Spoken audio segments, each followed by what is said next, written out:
Welcome back to Red Flags Rising. My name is Mike Haneke. I'm the co-chair of Hughes, Hubbard & Reed's Sanctions, Export Controls, and AML Practice. With me, as always, is my great friend Brent Carlson, a director at the Berkeley Research Group. It is Thursday, July 31st, 2025, just after 3 p.m. U.S. Eastern Time. Brent, how are you doing today?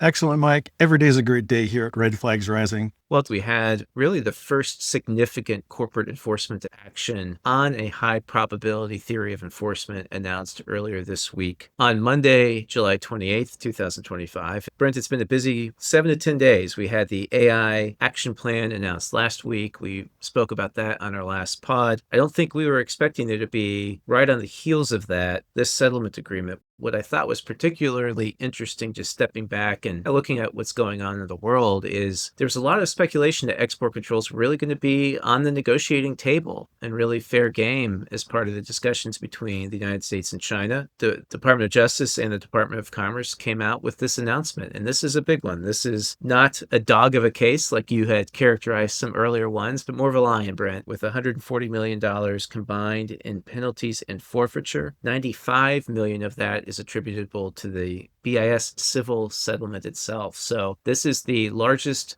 standalone BIS penalty amount since April of 2023, when there was a $300 million civil penalty imposed against Seagate. Frankly, Brent, this is something that many within the Commerce Department have been previewing for a long time. This was one that was meant to be noticed and has lots of lessons learned to unpack in it. Brent, there was a lot of focus on Commerce Department enforcement by the Senate's Permanent Subcommittee on Investigations. In particular, the majority staff had issued a report on December 18th, 2024. What did that report call for? The Senate Permanent Subcommittee on Investigations, in their December report, had criticized BIS for not leveraging the full definition of knowledge under the Export Administration regulations, which includes not just actual knowledge, but an awareness of a high probability. The Senate majority staff were criticizing BIS for not bringing cases like it, which leverage that full definition of knowledge, which turns on that awareness of a high probability. Absolutely, Brent. This is a high probability case through and through. Throughout the document, the Bureau of Industry and Security, in its summary of the facts, emphasized that the company involved or its employees were acting not with actual knowledge, but with, as BIS ultimately, I think, described it multiple times, reason to know, including an awareness of a high probability. Now, there was that earlier settlement back in August of 2024 for a much smaller amount. That turns out really to be a precursor to something like this. It may be helpful to talk about what that means a bit. So like turning on that full definition of knowledge, which includes an awareness of a high probability. In this particular case, there was an entity-listed customer, an end user. Then sales were made through two front companies, essentially at the end of the day. So when we talk about this awareness of a high probability, I think everybody knows if you've got an entity-listed customer out there or potential customer out there, you can't sell to them without applying for a license. That's a no-brainer. Where this awareness of a high probability comes in is, okay, are there red flags that indicate that there's another entity that may be serving as a front company or a shell company that's diverting to an entity-listed company or anybody else on a denied party list? That's the key issue. And that's really where the juice is. That's really where BIS and DOJ National Security Division have picked up on this, where they go, okay, that's where the risks are in terms of potential diversion of these sensitive dual-use technologies. In this case, and in that earlier one from last August, but especially in this case, the government is saying we are focusing our enforcement efforts on these type of issues. We all know you shouldn't have any entity list customers that you're selling to without a license, but you shouldn't be going through front companies as well without having resolved red flags around those transactions. That's the important thing to look at. I mean, it's not the old days of, well, okay, we got a customer, they go on the entity list and then we're just going to ship it to somebody else. Those are over. That's a key takeaway from this case. The government saying that that's their focus for enforcement, and their expectations for companies' compliance programs are to be able to prevent these as well. Brent, this underscores a point you and I have been making over and over again. The objective of national security-based laws in the United States, especially national security-based laws that regulate global trade, that regulate economic activity, is not to see who can come up with the most creative Hong Kong accountant or the most clever offshore structure. It's not an exercise in form over substance. It is substance over form.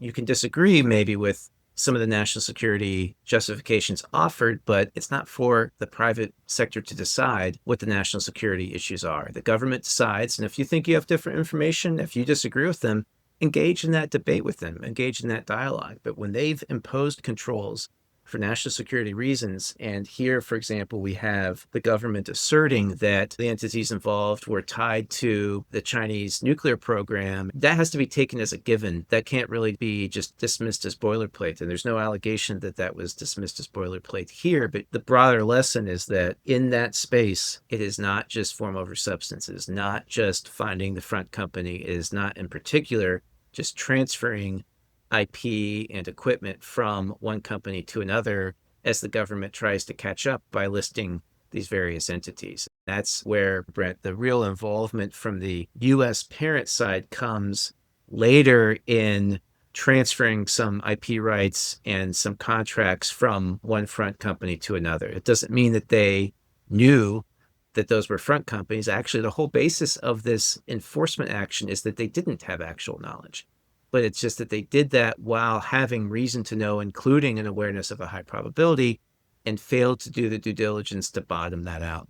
Brent, when I look at the facts, they fall into two main buckets. There's one bucket of facts that relate to actions really taken by the local China subsidiary and Chinese customers that, look, in the real world, trade compliance people sitting back at the U.S. parent company are not going to easily be able to detect in real time. Then there's a second set of allegations that relate to red flags that were raised to the attention of the U.S. parent that really, once all this stuff then gets lumped together under the collective knowledge doctrine, is why you see all these facts here being admitted to by the corporate parent.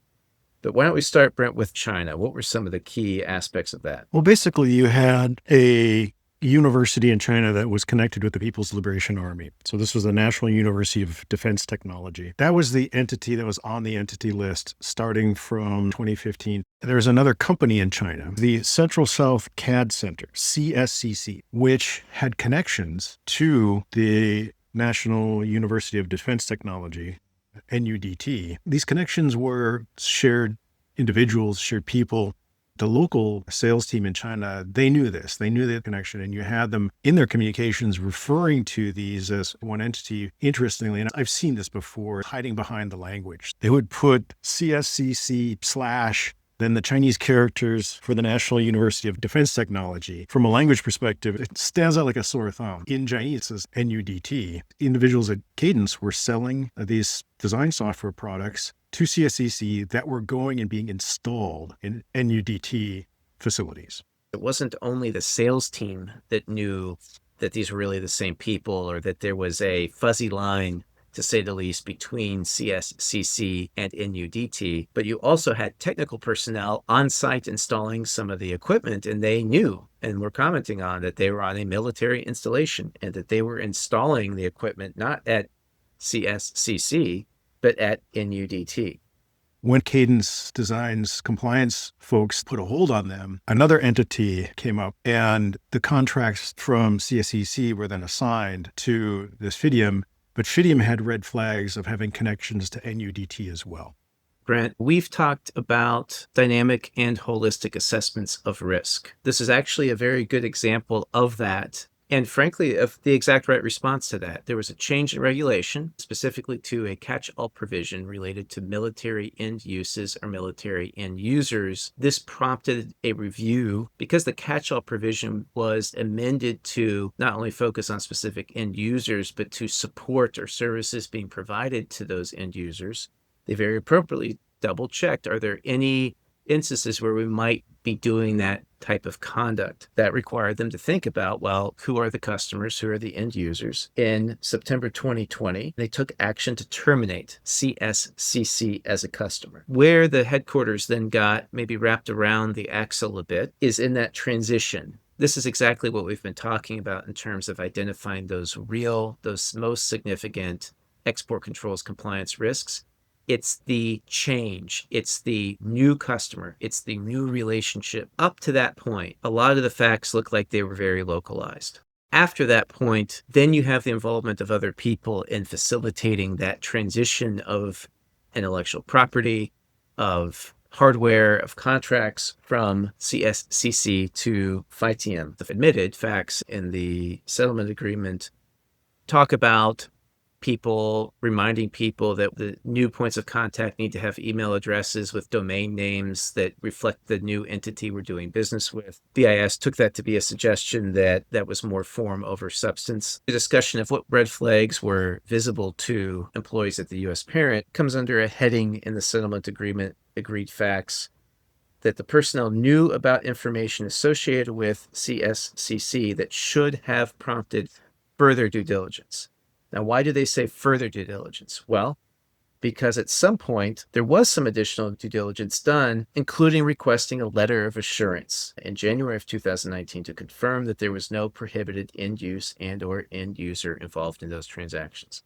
Well, they signed it, but this goes back to a point we've also been making a few times that, well, certainly as a baseline, when you're talking about tens of thousands of customers, hundreds of thousands of customers, you're going to have to rely for a large percentage of those on self-certification in order to handle risk. But where you start to become aware of red flags, those aren't going to protect you. Here, for example, we saw that a vice president was talking to people about making sure that points of contact were using email addresses associated with a second front company after CSCC was blocked. So if you look at the statement of facts in the criminal plea agreement signed with the Department of Justice's National Security Division, the company sought and received from FITM confirmation that its products were not military items, were not used to support a military item, and were not used to support or contribute to the operation, installation, repair, refurbishing, development, or production of a military item. FITM readily confirmed this. FITM's the fabulous chip designer. Right? The plea agreement and the settlement agreement noted that through open source documents, FITM was designing chips for NUDT's supercomputer. While those certifications are the baseline, while they're expected, they are not mitigating once you're confronted with red flags like we saw in this case. Just getting a second end-use certificate or getting an end-use certificate from a different company doesn't help.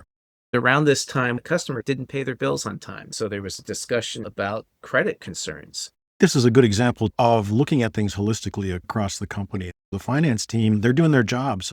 CSCC was a customer that was delinquent on payment, so it became a credit risk. The finance team at corporate then looked at it and they go, okay, well, we can't find any credit reports on this company. We can't find sufficient background on it where they would have the wherewithal to be able to buy our products. Then the finance team, looking at it from their own perspective, said, okay, based on payment history, we're going to let this go forward with some conditions. One of the lessons learned out of this is that if you're in the enterprise and you see some of these red flags that pop up, raise them with the compliance team as well, because that's a classic red flag that BIS has put out in its guidance. It's really important for that due diligence process to take a holistic and qualitative approach and look at what could be some issues here, what could be some red flags where you don't want to just skip those over. You want to be able to identify them and address them, because if it comes out in an investigation down the road, BIS comes out with an outreach visit or they come out with an administrative subpoena, you don't want to get caught flat-footed.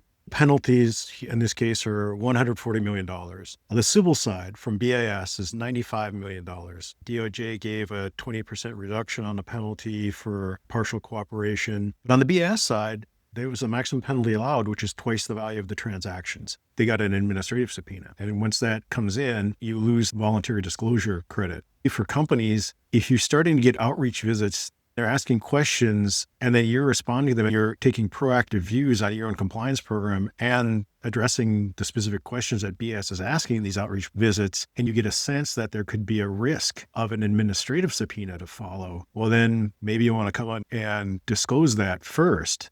So then you can get some of that credit, because twice the value of transactions can add up fairly quickly. BIS is being proactive in identifying these entities that pose diversion risk. That's part of the outreach program. They'll talk with companies. Are you doing business with them? They've got commercially available data sets so they can see trade flows. Hey, we show that you guys are doing business with this company. Can you tell us about your due diligence you did on that? Tell us about your KYC. Tell us about any red flags you identified. What did you do to address them? What did you do to resolve them? BIS has a lot more information, is a lot more proactive than they ever used to be. This goes back to our earlier Fresh Looks article on how to avoid kicking the hornet's nest. If you're starting to get questions in an outreach visit that look like they're teeing up an administrative subpoena, that's time to really have your spidey sense, have your radar on, get in front of it. If you do really evaluate those risks internally and see you have potential compliance exposure, get in front of it before the administrative subpoena comes. So you avoid kicking that hornet's nest, address it, nip it in the bud, get your credit with BIS first. If you do get hit with the administrative subpoena, then cooperate fully. Because at the end of the day, it's going to come down to a deal. That negotiation is going to determine where that penalty is going to fall in the future. What's going to be critical for success is not just following the BIS's export compliance guidelines book, which we have right here, which was last updated in 2017, but it's also incorporating that latest guidance from BIS that has emphasized this full definition of knowledge, that awareness of a high probability. What's a practical example? Know your customer KYC screening.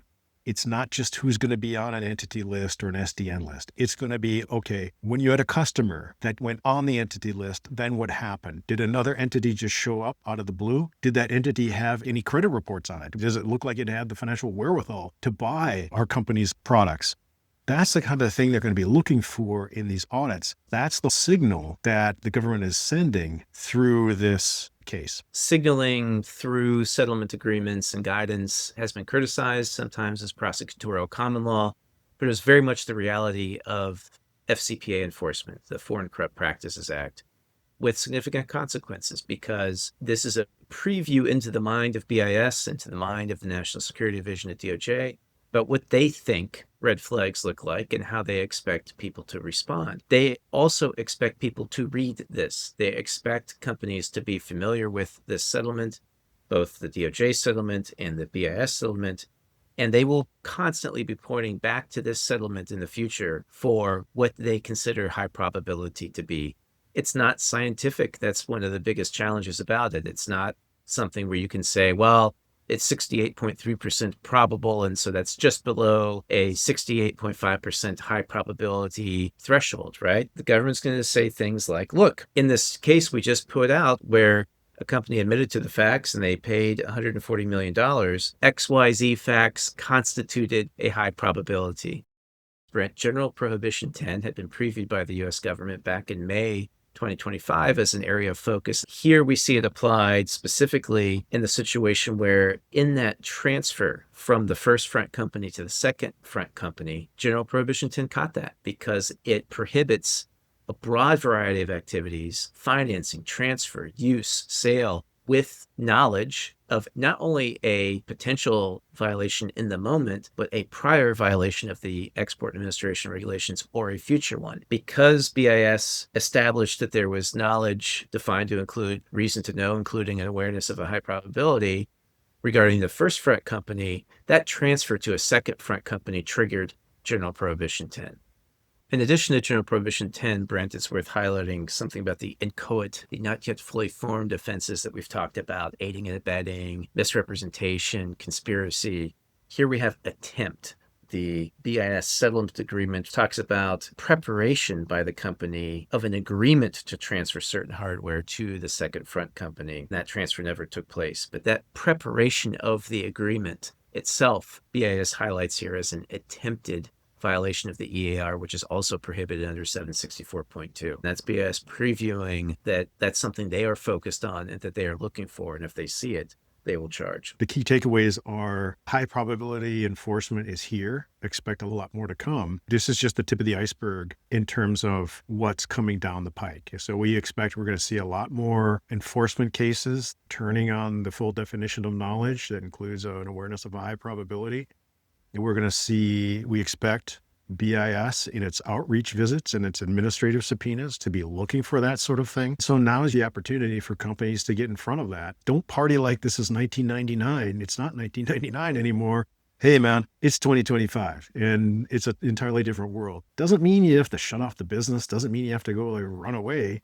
But just understand how the game has changed and play it in the right way. Well, Brent, on the heels of this significant $140 million settlement that really was based on reason to know, including an awareness of a high probability, what's your managing up segment for this episode?